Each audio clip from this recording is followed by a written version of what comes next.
Muy buenas tardes, tengan todos ustedes, estimados amigos guatemaltecos, hombres y mujeres valientes que se han esforzado en venir esta noche a compartir con nosotros este momento pues muy importante, ¿no? En nombre de Familia 5 Reformas Guatemala, la oportunidad de tener al profesor Alberto Mansueti y de poder lanzar por segunda vez su libro Las Leyes Malas. La dinámica pues va a ser que voy a hacer una pequeña presentación del profesor y luego él hará una reflexión en torno al tema en realidad que le hemos colocado, de malas a peores, 10 años después. Ese es el título del evento. Y luego pues pasamos a una serie de preguntas y respuestas, la cual esperamos que sea bastante fructífera, abundante. Y luego pues les esperamos para compartir antes de eso, quienes tengan su libro podrán pasar por esta mesa con el profesor para que pueda ser autografiado. Y posteriormente pues les compartimos un vinito y unos quesitos para seguir compartiendo con ustedes. Así es de que muchísimas gracias y bienvenidos. El profesor Alberto Mansueti, de origen argentino, es abogado y politólogo. En realidad decimos argentino por decir un país donde nació, pero en realidad más bien se le reconoce como un latinoamericano de pura cepa, ¿no? Ha tenido la suerte de vivir en 4 o 5 países de América Latina y eso le ha permitido conocer muy bien los sistemas de gobierno y economía en países como Venezuela, como Bolivia, como Guatemala, como Perú. Recién supe que vivió también en Chile, si no estoy mal, ¿verdad, profe? Por muy poco tiempo. Ok. Lo cierto es de que ha tenido la oportunidad de vivir en los países, que no es lo mismo que visitar los países como turista, ¿no? Entonces esto pues le ha dado esa oportunidad de, desde muy pequeño, dicho sea de paso, para ser exactos, desde los 8 años en realidad, él relata que justo antes de cumplir sus 8 años estaban en la preparación de su fiesta de cumpleaños y justo en ese momento se le da el golpe a Perón. Y bueno, fue un problema enorme en Argentina, a tal punto que su familia se divide por el conflicto político, ¿verdad? Y ya no celebran su cumpleaños. Y ese hecho le marcó la vida porque pues él se hizo 2 preguntas básicas, ¿no? Primero, ¿qué es la política que tiende a dividir las familias, que hace que las familias se dividan? Y número 2, ¿quién tenía la razón? Si los peronistas o los antiperonistas. Y así es como el profesor Alberto Mansueti pues inicia esa experiencia de vida en ciencia política y bueno, quizás más de 50 años en el estudio asiduo de la política y de sus disciplinas complementarias. Para Guatemala y para Familia 5 Reformas Guatemala realmente es un honor tenerlo acá con nosotros, profesor, y hoy pues relanzar su libro Las Leyes Malas, que en lo personal ha marcado mi vida, ¿verdad? Porque ha sido uno de esos libros que pues me han permitido tener una visión diferente de cómo debe ser el sistema de gobierno y economía y pues obviamente de la mano de todo un trabajo intelectual que él hizo en ese libro justamente en Guatemala hace 10 años. Así es de que los felicitamos y les agradecemos una vez más por venir y pues los invitamos a leer el libro definitivamente, a conocer al profesor Mansueti y que pues ese conocimiento de las leyes malas y del profesor pues los invite a activar políticamente. Sin más, entonces le doy la palabra e invito a pasar acá al frente al profesor Alberto Mansueti y lo acompañamos con un pequeño aplauso.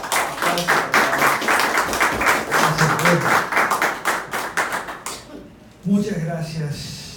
Tengo que dar a Dios que me permite regresar a Guatemala después de 10 años.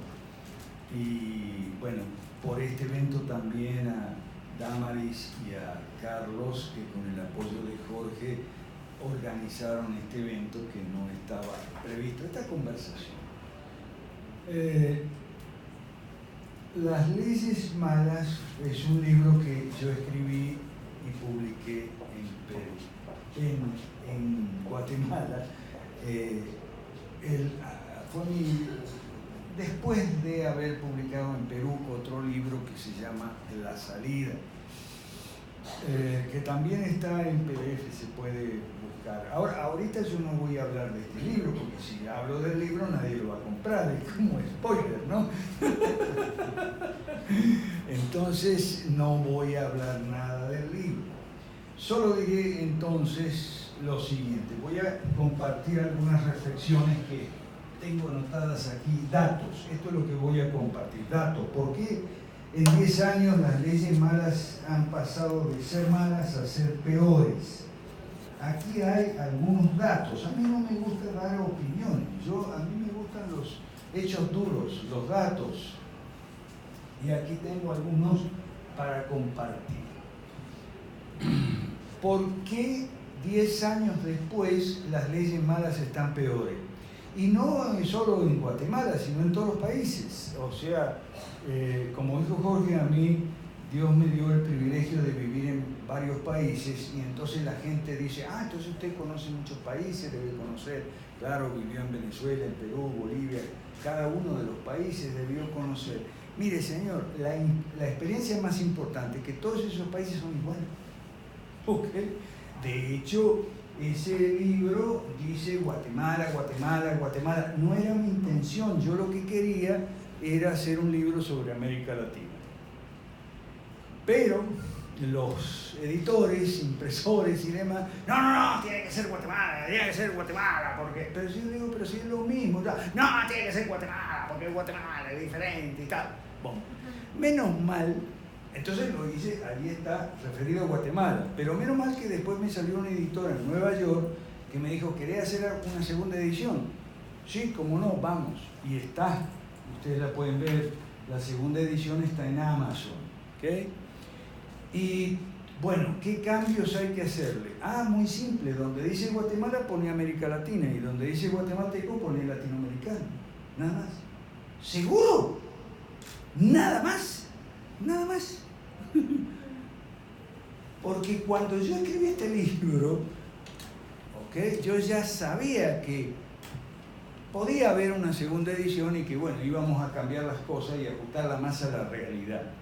La realidad es que Guatemala no es diferente de El Salvador, ni Honduras, ni de Cuba, ni de Nicaragua, ni de Argentina, ni de Brasil. Todos estos países son iguales.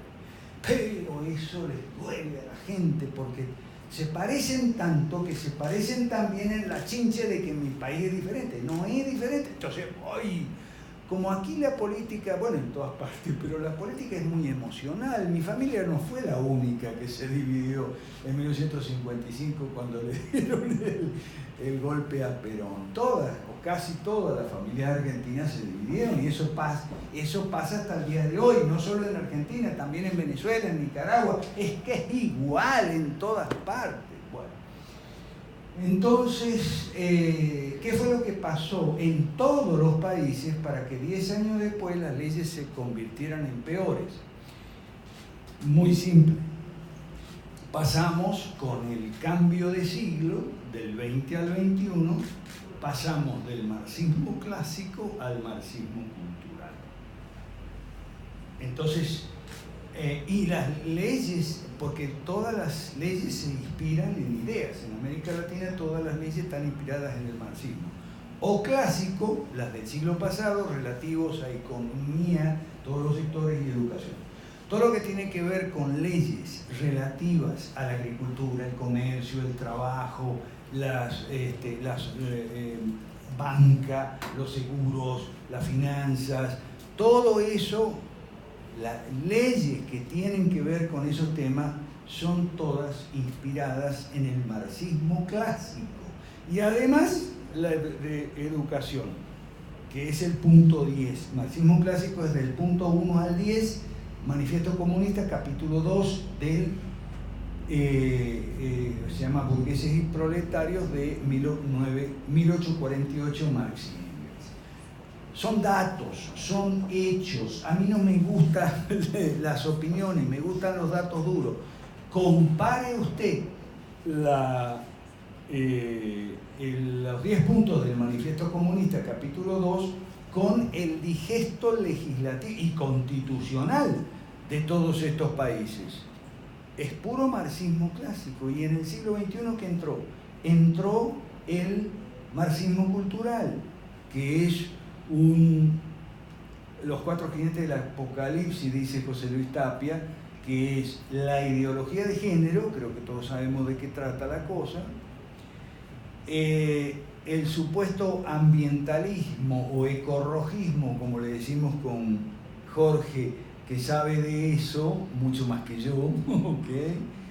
En tercer lugar, el racismo antiblanco, apenas disimulado en países con mucha composición indígena, como en Bolivia y Guatemala. Me acaban de escribir de Bolivia. Yo viví en Bolivia hasta hace 2 meses.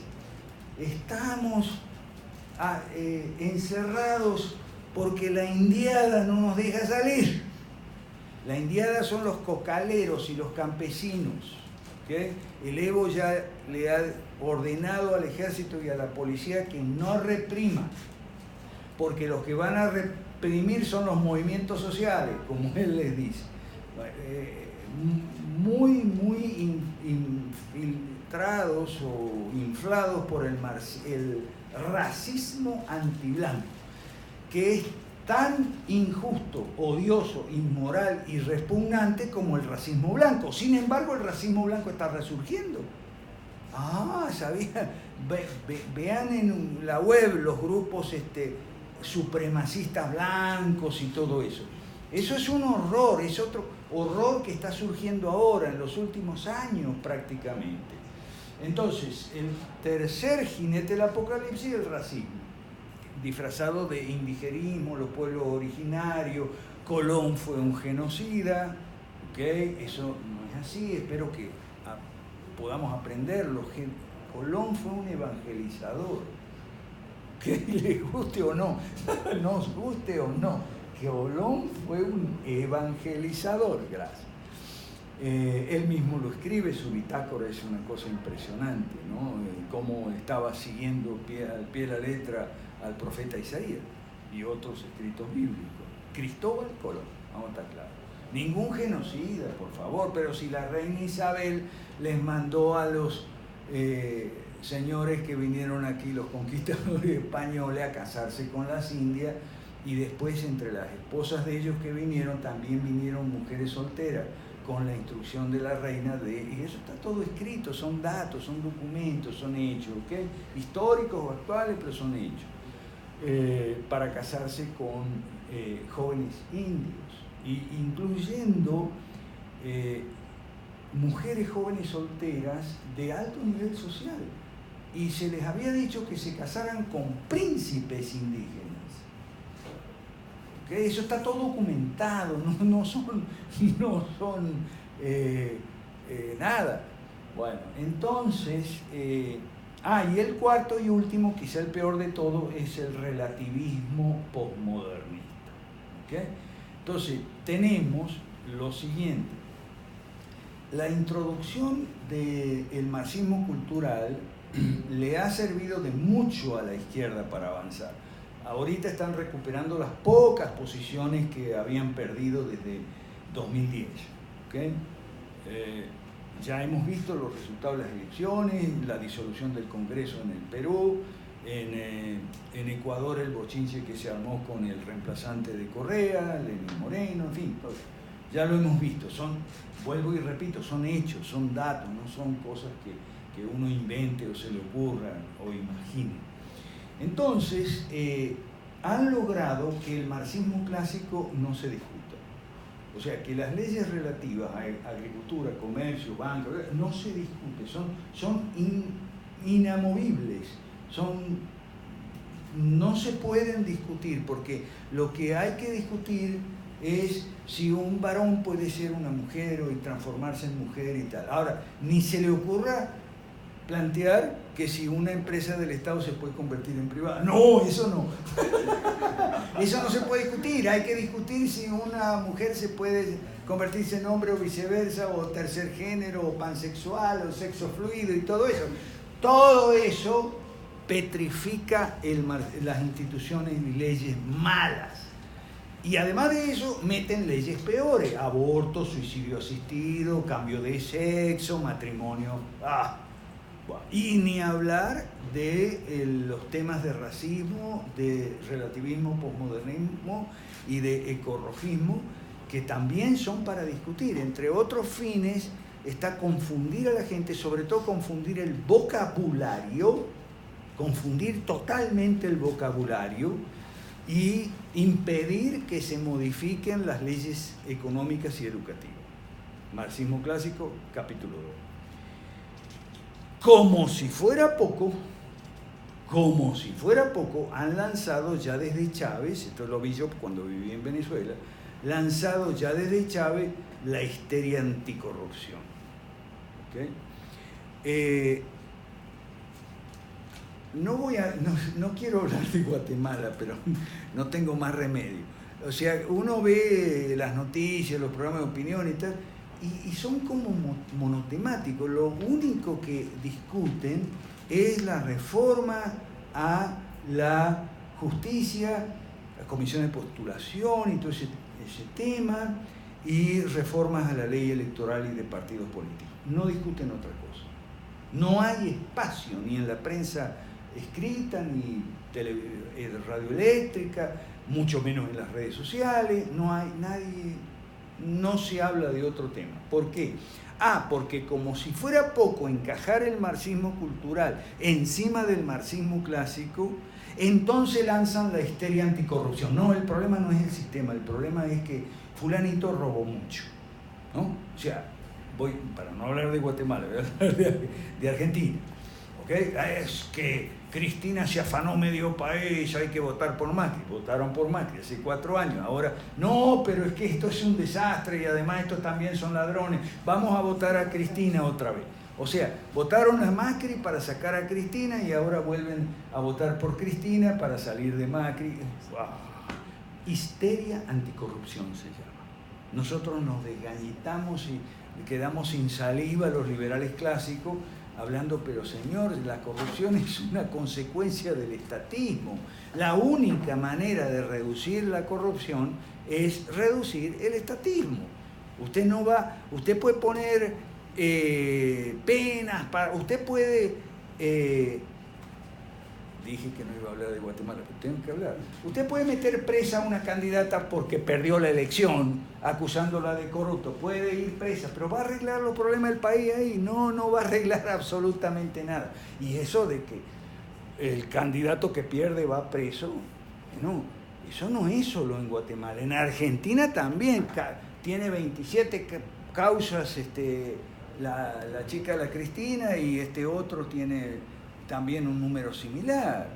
Entonces, muchas de ellas, y esto lo tengo que decir como abogado, muchas causas y procesos anticorrupción son total o parcialmente infundados. Simplemente es que la lucha política, la competencia, la rivalidad política, que es algo normal y natural de este mundo, ahora resulta que la resuelven los jueces. Por eso hay tanto lío aquí en este país, que ¿quién va a nombrar los jueces? Claro, porque el conflicto político, en vez de dirimirse como debe ser entre ideologías y programas y propuestas de gobierno y políticas públicas, en vez de discutir las políticas públicas, no se discute entonces quién robó, cuánto, quién le dio autorización para firmar el cheque y tal, ese tipo de cosas. Son tácticas y estrategias muy inteligentes, creativas, imaginativas y efectivas de la izquierda. Pero la gente no se da cuenta. La gente, sobre todo de clase media, piensa dentro de la caja de zapatos. No puede pensar fuera de la caja de zapatos. Es más, ni siquiera puede ver lo que sucede fuera de la caja de zapatos. Entonces, de ahí es que nosotros nos mandamos a tratar, en la medida de nuestros recursos, tratar de enviar el mensaje para abajo. El mensaje a la clase popular. Que salga de la clase media el mensaje. porque la clase media está como metida en la caja de zapatos, y las paredes de la caja de zapatos son impenetrables, son impermeables. Es imposible hablar, no te escuchan. Y se molestan, se cabrean, porque están todos muy emocionales y sentimentales. Y cuando tú le hablas fuera de la caja, se sienten heridos en sus emociones y sentimientos. ¿Okay? Entonces, se impide de esa manera, y ese es el gran logro y objetivo, de estas maneras, muchas maneras, se impide discusión racional y desapasionada de políticas públicas alternativas en función de los resultados. Menos mal que va a quedar grabado, porque es una definición un poco larga. ¿Okay? Eso así la izquierda lo impide. Y la histeria anticorrupción tiene sus 3 hijas malcriadas, como decimos nosotros. La antipolítica, a mí no me hables de política. La partidofobia, no, los partidos no sirven. Y el directismo. El directismo es la democracia directa, hay que salir a la calle. ¿Okay? La ciudadanía tiene que tomar... ¿Ciudadanía qué significa? Que no, los políticos no. Bueno, lo siento mucho. Nosotros, por lo menos Jorge y yo, somos políticos, y a mucha honra. Les guste o no a los isentones. Voy a explicar lo que es la palabra, ¿ok? Nosotros somos políticos aquí con Jorge. Somos políticos decentes. Queremos desarrollar nuestro partido político. Sí, porque los partidos políticos no equivale a organización criminal. Que aquí se ha satanizado el concepto de partido político, y eso a la izquierda le conviene mucho, porque la izquierda tiene partidos, cuando llega la parte electoral, tiene ONG, tienes activistas, tienes un montón, tiene toda la gama de recursos políticos cubierta. Nosotros no. Porque con las 3 hijas malcriadas de la histeria anticorrupción, que son la antipolítica, la partidofobia y el directismo, nos impedimos de contar nosotros, ¿okay? Nosotros y parte de la clase popular, con la principal herramienta política, que es un partido político, ¿okay? Y un partido político de claro color ideológico, visible. Nosotros pensamos en contra de nuestros intereses. Nos han enseñado a combatir el voto por lista. No, tiene que ser por nombre y apellido y tal. No, señor. El voto por lista tiene un valor comunicativo importantísimo. El voto por lista es con partidos ideológicos, o sea, en una democracia normal, y no partidos encapuchados que no se sabe qué son, si son conservadores, si son mercantilistas, si son socialistas o comunistas o qué es lo que son. La presentación de una lista de candidatos tiene un enorme valor porque le reduce costos de información al elector.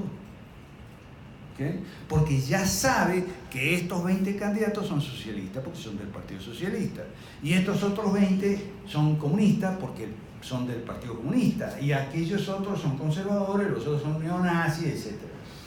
¿Okay? Como era antes.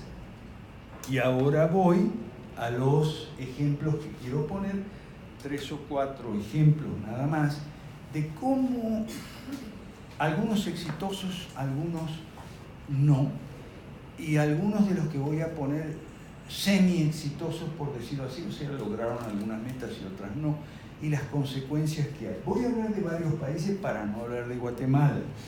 Voy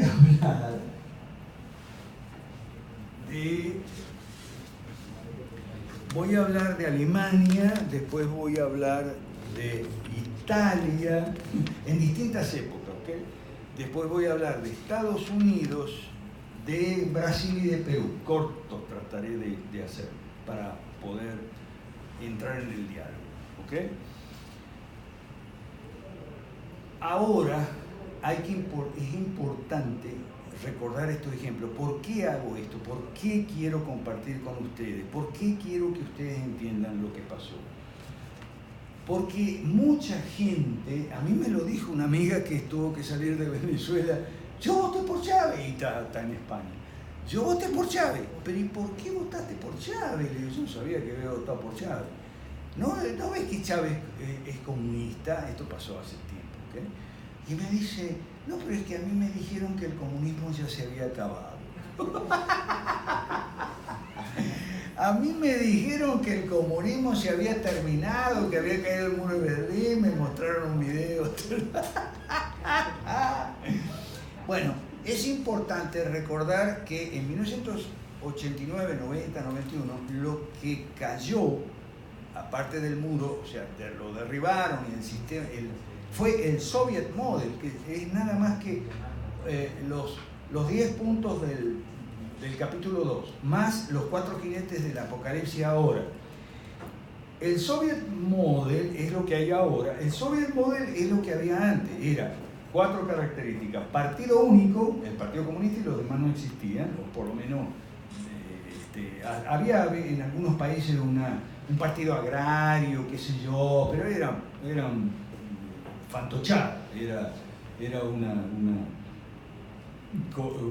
un disimulo.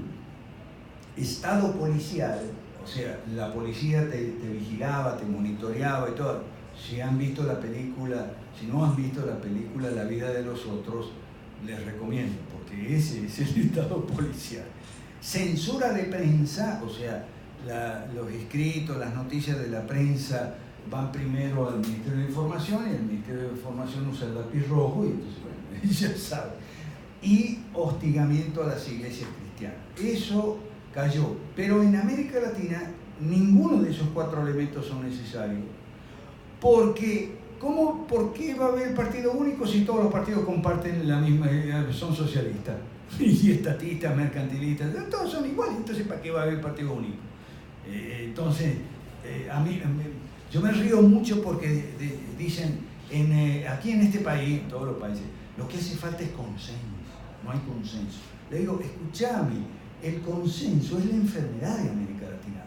Hay demasiado consenso, todos piensan lo mismo. La rivalidad se reduce a que, no, yo voy a ser presidente y vos vas a ser oposición, o no, yo quiero ser presidente. A eso se reduce la rivalidad. Vean esta cosa horrible de este señor, es psicopático lo que tiene este señor de Leonel Fernández en República Dominicana. Quiere ser presidente por 4ª vez ahora, solo que él, como empezó de jovencito a ser presidente, es un amor lascivo hacia el poder, que es una cosa enferma, pero eso es América Latina.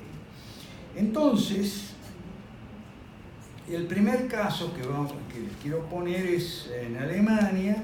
Hubo un señor una vez, se llamaba Eugenio Rosenstock, Rosenstock-Huessy. Este era un feminista, pero en el buen sentido de la palabra, ¿no? Pero era un conservador. Huessy era el apellido de su esposa, y ellos, vaya a saber por qué, yo no conozco, pero en el detalle, decidieron unir sus apellidos legalmente. Se podía hacer en esa época. Entonces lo consiguen por ahí como Eugen Rosenstock-Huessy. Él es historiador y filólogo, y no acepta que le digan filósofo. Murió en 1973. No aceptaba que le digan filósofo ni teólogo, pero en realidad lo era. Él hablaba de vocabulario. Él enseñaba sobre vocabulario. ¿Okay? Por ejemplo, hoy comentábamos, él decía que el conocimiento avanza expandiendo el vocabulario. A medida que tienes conocimiento pobre, vocabulario pobre, pues, ideas pobres y demás. Entonces, vocabulario. Entonces, hoy estamos introduciendo, hoy un día histórico, hoy estamos introduciendo la palabra isentones aquí en Guatemala. ¿Qué quiere decir isentones? Bueno, en Brasil es una palabra que viene del portugués de Brasil, que no es igual al de Portugal. Pero bueno, isentones son esos tipos que, no me hables de política, los extremos son iguales, la izquierda y la derecha no existen, no me fastidies con el anticomunismo. Esos se llaman isentones en Brasil. Me lo decía un amigo colombiano que sabe mucho de portugués porque vivió en Brasil, entonces decía, Yo no sabía, no conocía la palabra. Aquí le dicen isentones, en Brasil, a los neutralistas y tal. Entonces yo fui y busqué, me documenté, que es lo que hago siempre, paso la mayor parte del día haciendo eso, y contestando preguntas por WhatsApp y repartiendo información. Y yo vi la descripción que hace Lobao, Olavo, los mismos del gabinete de Bolsonaro, etc. Ay, yo dije, Guatemala está lleno, dice, y centones, nos sobran los centones aquí. Pero bueno, es importante este hombre porque él, en 1919, él volvió de la guerra, era jovencito, combatió en la Primera Guerra, y lo primero que se dio cuenta fue que había que pasar el mensaje conservador, liberal en lo económico, etc. Pero él se dio cuenta enseguida que no era la clase media, había que ir para abajo, había que llevar el mensaje a la clase obrera. Y consiguió un contrato con Daimler-Benz. La empresa Daimler-Benz no le cerró la puerta en la cara, no le dijo, no vengas a hablar de política. La empresa Daimler-Benz, la de los carros, una empresa automotriz, entendió que había que hablar de política y a los obreros, empezando por los obreros de la fábrica Daimler-Benz y otra gente de la clase obrera en Alemania, sobre la cuestión social que se decía, ¿ok? Y fundó el periódico para los trabajadores y empleados de la empresa, ¿ok? Que se llamaba, no sé, está en alemán, eso es impronunciable, algo así como el periódico Daimler-Benz para los trabajadores y tal. Y entonces arreglaron que iba a ser mitad de contenido de la empresa y mitad de contenido conservador. Aquí en Guatemala y en general en América Latina, todo al revés. Entonces, tuvo problemas. Después de 6 meses o un año, los sindicatos le hicieron problema. Entonces fue donde Daimler-Benz los llamó y le dijo, mire, me están haciendo problemas los sindicatos. Entonces no pudo seguir. Pero se fue a Silesia, en las minas, en la industria minera, a repetir otra vez el mismo esquema en la empresa minera de Silesia, y ahí lo dejaron trabajar tranquilo, ¿okay? Eso fue lo de Daimler-Benz, fue por supuesto en Stuttgart, y lo de Silesia fue, en Silesia. Yo me pregunto, si otras empresas hubieran seguido este ejemplo, ¿hubiera habido nazismo y holocausto y Segunda Guerra? Yo digo que no. Yo digo que si los otros empresarios alemanes de la posguerra hubieran seguido el ejemplo de la minería de Silesia, no hubiera habido nacionalsocialismo, ni holocausto, ni guerra. Estoy convencido de eso. ¿Okay?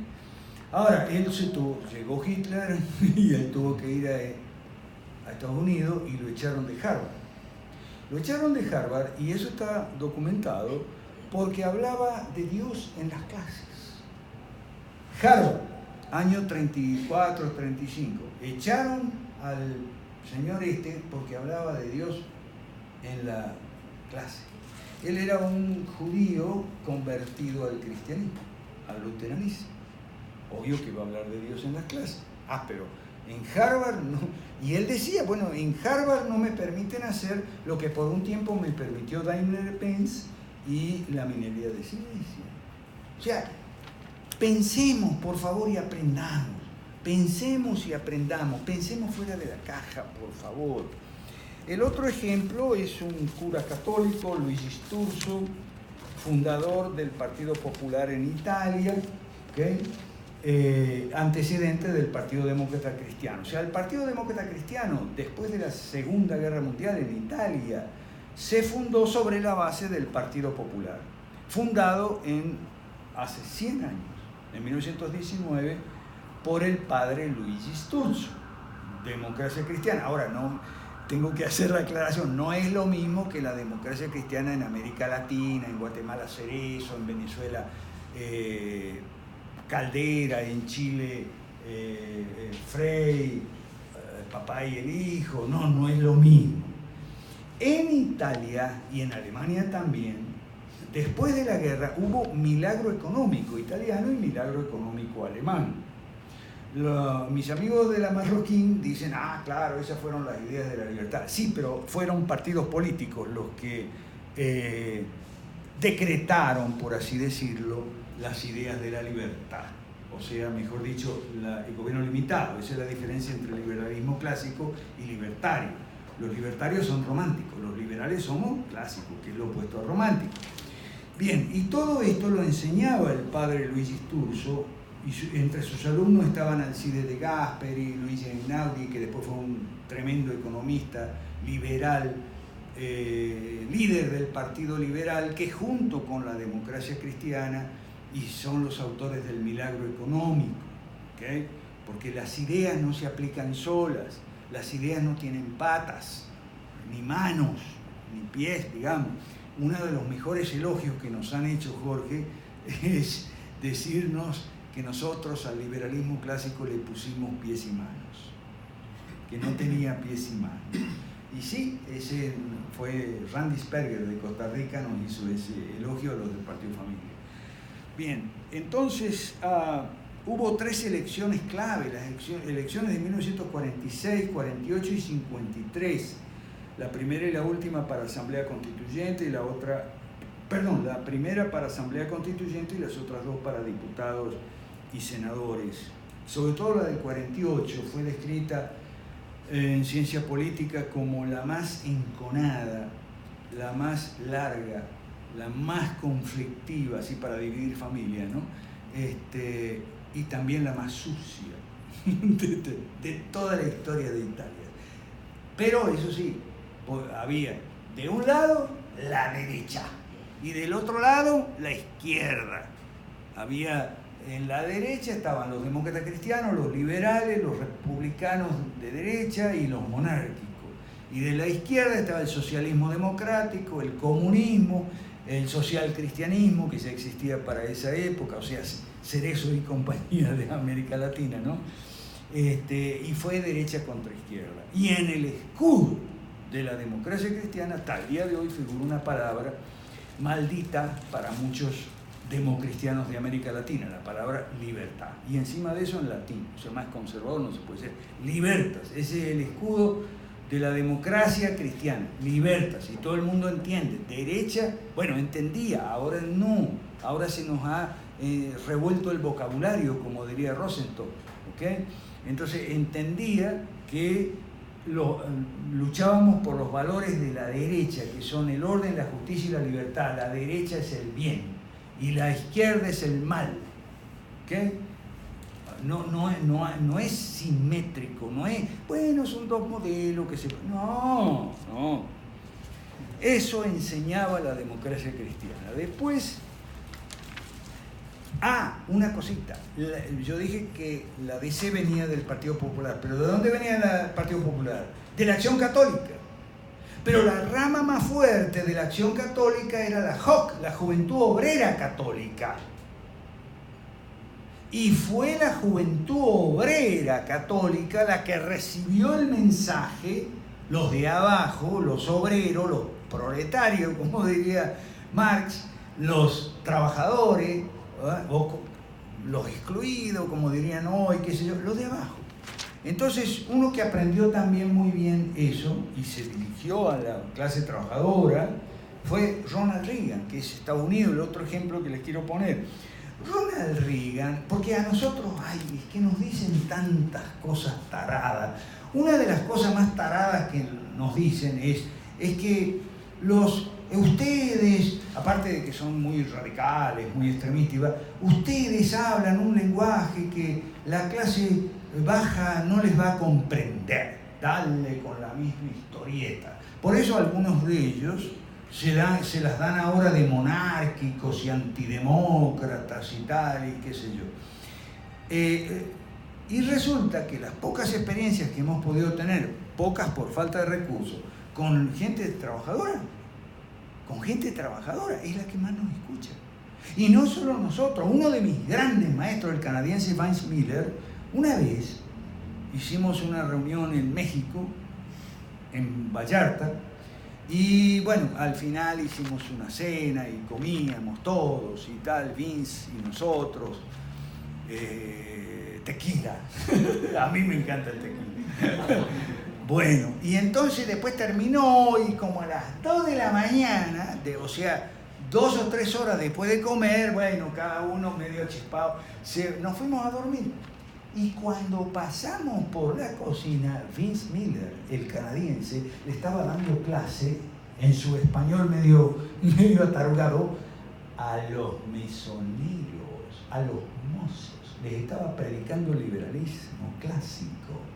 Y nosotros jodiendo y tomando tequila, perdón, me decía, haciendo chistes, tomando tequila, nos pasamos 2 horas después de la cena, o 3 creo, y este tipo se acordó de los mesoneros y nosotros no. A mí me da una vergüenza que hasta el día de hoy me llena esa escena de ver en la cocina a Vince. Vince murió hace poco. Yo lo quería muchísimo, porque ese sí nos inspiraba, Carlito. Bueno, entonces el acuerdo de Ronald Reagan con la empresa General Electric fue igual al de Roosevelt con Daimler. General Electric, a partir de 1962, contrata a Ronald Reagan para que les hable por radio a los trabajadores del mensaje conservador y liberal en la economía. Es que de alguna manera esta gente, desde 1919 hasta ahora, se ha estado dando cuenta de las enormes limitaciones mentales autoimpuestas por la clase media. Que la clase media se autoimpone a sí mismo. Sí, no te van a entender los trabajadores. ¿Cómo que los campesinos no te van a entender? Mire, yo fui a Ibirgarzama hace tiempo en Bolivia, que es ahí la zona del Chapare, la zona productora, ¿ok? Donde están todos los indígenas, cocaleros, y yo llevé el mensaje y no hubo ningún problema. Lo que pasa es que ustedes, les digo a ellos, ¿no? A los bolivianos, la clase media nunca han ido, nunca hablan con una chola, a no ser para comprarle tortilla, ¿ok? Entonces, claro, ustedes no saben que si a la chola le dicen y le pasan el mensaje en palabras más o menos entendibles, la chola no va a tener ningún problema. Yo le contaba a Jorge cuando fui a Chile el año pasado, pasó algo igual. Estábamos todos comiendo el asado al final, ¿ok? Y hablando de política, de liberalismo, de 5 reformas, de la gran devolución, ya hablando todo y tal. Una señora había preparado la comida, servía la mesa y después lavaba los platos. Cuando los demás se fueron a dormir o a hablar por teléfono, no sé qué, yo me quedé para fumar, me quedé para fumar, un asado riquísimo. ¿Y quién se me acercó a preguntarme por la reforma educativa, porque la número 3 y tal? La señora había estado con la oreja parada todo mientras servían los platos. Porque yo entonces podría terminar mi bachillerato y mi hija entrar a estudiar licenciatura, qué sé yo. La señora había atendido, había escuchado lo que no hace la clase media, lo que no hacen los empresarios aquí en estos países. La señora, empleada doméstica, ¿ok? Cachifa, como decían en Venezuela, se me acercó lavando los platos ahí, mientras lavaba los platos y yo me fumaba un cigarrito. Mire, ¿cómo es eso de la reforma número 3? Me sorprendió. A Reagan no le hubiera sorprendido. Reagan sabía perfectamente a quién había que pasar el mensaje. Y a la empresa General Electric tampoco le hubiera sorprendido. Vamos al siguiente, faltan estos 2 nada más y después entramos a conversar. Bolsonaro y Hernando de Soto.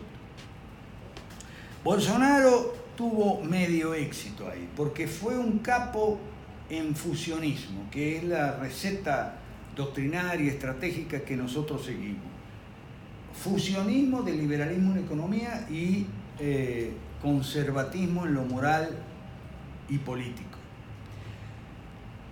Y armó, sacó casi 50 millones de votos en la primera vuelta. Y nosotros le hicimos una carta con Jorge cuando ganó. Le dijimos, más o menos con otras palabras, le dijimos lo siguiente: usted supo hacer fusionismo como candidato, por eso ganó la primera vuelta. Si usted en la segunda vuelta, como es probable, llega a ganar, va a tener que hacer fusionismo en el gobierno. Esto es transformar una coalición electoral en un gobierno de coalición. No es lo mismo, hay que tener ciencia política y muñeca política también bastante, mano izquierda, como dice, para transformar una coalición electoral heterogénea y variopinta entre liberales, como Guedes, liberales economistas, liberales principalmente, conservadores culturales, conservadores religiosos, militares y policías, porque cada uno de estos sectores tiene su agenda.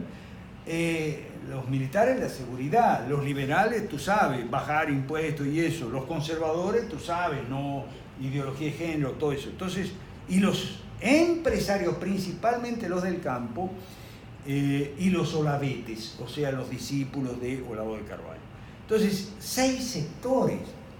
Iba a tener que afinar mucho los términos y calzarse bien los pantalones para transformar esta coalición electoral en un gobierno de coalición, y no pudo, y ya se lo van a echar por los cachos porque no nos hizo caso, no nos leyó la advertencia que nosotros le pusimos, ¿okay? Y no tenía las 5 reformas, no tenía el plan de gobierno, no tenía la gran devolución, el proyecto político, no tenía nada de eso. Entonces ya fracasó, o sea, ya está muerto, falta enterrarlo. Como todo muerto tiene su funeral, ¿no? Y a Donald Trump también. Pero también habló para abajo, eso es la cosa. Y Hernando de Soto está haciendo algo para quienes no lo conocen. Hernando de Soto es un economista peruano, autor del Otro Sendero. El Otro Sendero, una respuesta económica al terrorismo, año 1941. De todos los aquí nombrados, Hernando de Soto es el único que yo tengo el privilegio de conocer personalmente. Lástima que está muy enfermo ya, va para los 80. ¿Okay? Y él está haciendo algo increíble. Está reuniendo a la crema innata del CACIF y de la CONFIEP, que es como decir aquí en Guatemala el CADE y el ENADE y CACIF. Ajá, eso. Está reuniendo, por un lado, a esos oligarcones chetos, como decimos en Argentina, son empresarios como Miguel Vega Alvear y Roque Benavides, a quien también tengo el privilegio de conocer personalmente. Y Roque Benavides los va a poner en la misma mesa a dialogar con los antimineros terroristas, Antauro Humala, el hermano de Ollanta, que está preso, ¿okay? Él ha ido a la cárcel a visitar a Ollanta. ¿Sobre qué base? Ahí es donde hay que encontrar los puntos comunes. ¿Cuál puede haber un punto común entre un antiminero y un empresario de la minería? ¿Okay? La propiedad privada. Antauro Humala y ciertos dirigentes, hay un video, véanlo por favor, porque ese video, ya termino. Vean ese video, fue el programa que hizo anteanoche, hoy es martes, ¿no? El domingo 7 de octubre, busquen en YouTube a Hernando de Soto con Rey con Barba y Tudela, que es el programa nocturno, digamos, de los domingos, que muy diferente al de Dionisio, perdón. Okay, entonces ahí son 6 partes que tiene el video, y en la número 3 y en la número 4 él explica lo que está haciendo, una operación de alta cirugía política que solo él la puede hacer. ¿Okay? Vean sobre todo cuando él entrevista en la cárcel a un terrorista, guerrillero de lo peor en los años 80. Un tipo que el sobrenombre de él en la guerrilla, el Sendero, era el segundo tigre volador de Sendero Luminoso. Es un tipo que ha matado mucha gente, ¿okay? Estuvo preso y está libre. Y no solo matado, yo he vivido en el Perú, yo me acuerdo una cholita que me contaba cómo se había venido de Ayacucho a Lima cuando la guerrilla, no solo los mataban, les cortaban la lengua.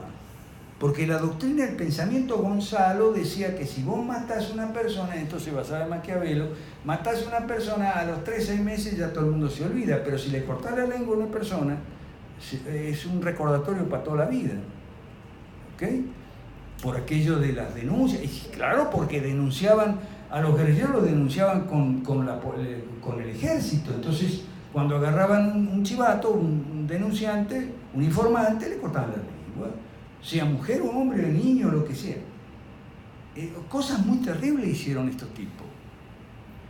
Ahora bien, después entraron a hacer antiminería, a oponerse a Conga, Tía María, a todos los proyectos mineros de Perú.